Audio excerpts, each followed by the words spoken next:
Oh, it's paining too much. Don't worry, you'll be okay. Are you feeling better now? Yes, now I'm feeling better. Sounds good. That's known as ripping off the band aid. Just like this band aid gave temporary pain but permanent relief, you will see that in life, ripping off the band aid means going through temporary pain but getting permanent benefits or permanent relief. For example, let's take the life of an entrepreneur, a businessman who just starts out.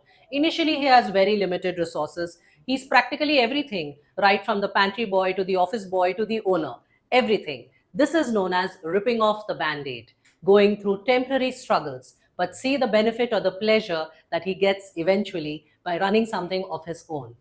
So, ripping off the band aid means temporary pain for permanent pleasure. We can use it in a sentence like, let's rip off the band aid, or it's time to rip off the band aid.